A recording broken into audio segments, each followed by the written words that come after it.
Mənim əzizlərim, salam. Eman mətbəxinə xoş gəlmisiniz. Bugünkü videoda çoxdan gözlədiyiniz dadlı, dondurma dadında, ləzzətli tiramisu hazırladım. Çox rahatdır, tez başa gələndir. Sadəcə olaraq mütləq hazır olandan sonra bir gecə soyuducuda qalmalıdır. Tiramisu üçün lazım olan Savoyardi peçenyasını istənilən şirniyyat dükanında əldə edə bilərsiniz. İlk növbədə yumurtanın sarısını ağından ayırıram. Bir qabın içinə yumurtanın sarısını, şəkəri, bir də vanili əlavə edib bu cür çalıram. Sonra su hamamında çalmağı davam edirəm. Bu videoda təqdim elədiyim tiramisunun üstünlüyü də bundadır ki, yumurtanın sarıları su hamamında bişirilir, çiğ qalmır və bu bizi üçün sığortadır ki, tiramisunu yeyəndə səhhətimizdə bir problem yaranmayacaq yumurtanın üzündən. Hazır çalınmış kütlə su hamamında hazır olanda qatı xamaya oxşuyur və biz onu qoyuruq kənara soyumağa. Çalınmış yumurta sarısı soyana qədər soyuducudan çıxan qaymağı bərkiyənə qədər çalıram. Sonra bura pendir əlavə edirəm və şəkər kirşanı. Yaxşı çalandan sonra ora qədər artıq çalınmış yumurta sarıları soyur. Bax bu kütləni əlavə edirəm kremin içinə və çalmağı davam edirəm. İnanın ki, çox möhtəşəm, dondurma dadında bir krem alınır.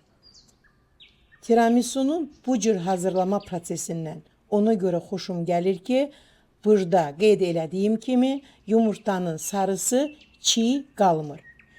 Yumurtanın ağı bu reseptdə istifadə olunmur. Bu krem çox dadlıdır və bu kremin fərqliliyi nədədir? Yumurtanın sarısını şəkərlə çalanda bura vanil əlavə olunub. Ona görə də hazır krem çox ləzzətlidir. Növbə çatdı qəhvəni hazırlamağa. Suyun içinə şəkər əlavə edirəm, qəhvəni əlavə edirəm və qaynara düşəndə mən qəhvəni söndürürəm və gözləyirəm ki, soysun.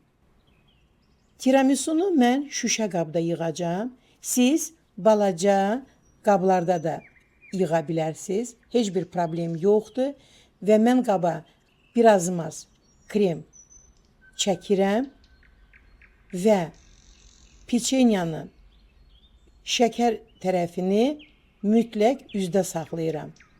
Yenə də vurğulayıram. Peçenyanı qəhvədə isladandan sonra bu peçenyanın bir üzü şəkərlidir. O üzdə qalmalıdır. Və bu qaydayla mən peçenyaları düzürəm. Yerdə qalan kremi tam yarıdan bölürəm. Bir yarını birinci qata çəkirəm. Kremi qəşəngcənə hamarlayıram.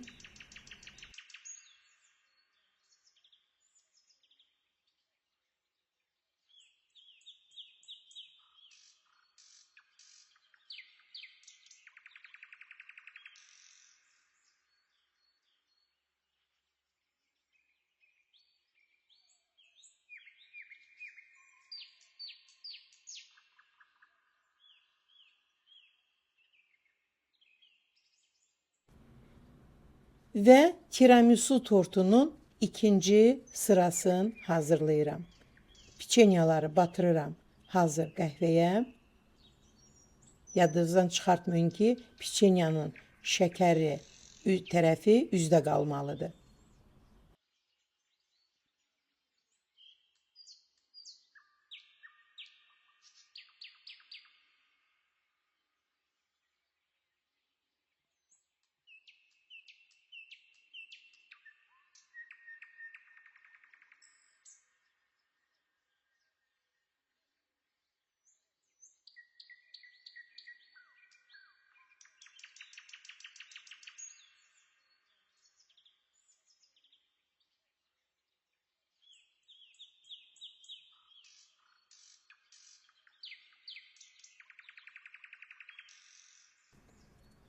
Qalan boşluqları, bax piçenyaları belə xırdalayıram, isladıram və boşluqları bu cürünə doldururam.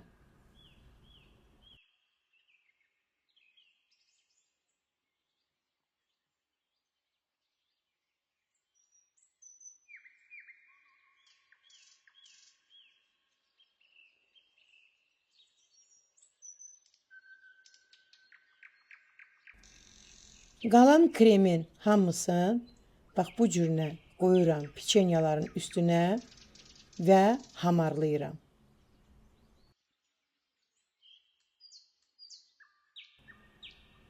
Tiramisu tortunu hamı öz üsulu ilə hazırlayır.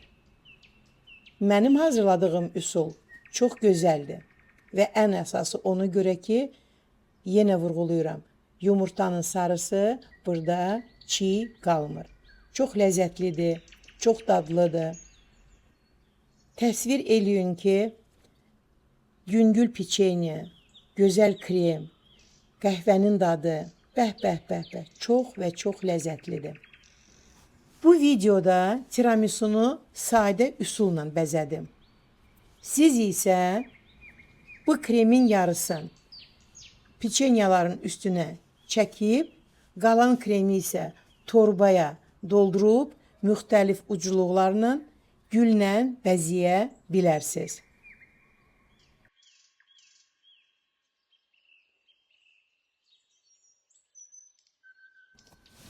Hazır tiramisunu kakao tozu ilə bu cürünə bəzəyirəm.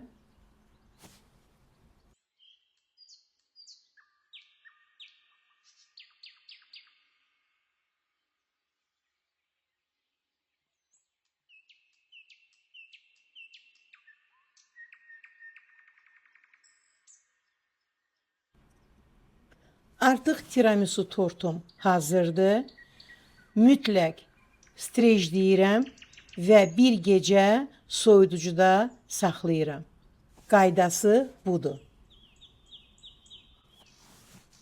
Tortun prosesi çox tez başa gəlir. Ona görə ki, biskvit bişirmək lazım deyil. Hazır piçenya ilə işləyirik və hazır tiramisunun görünüşü çox gözəldir.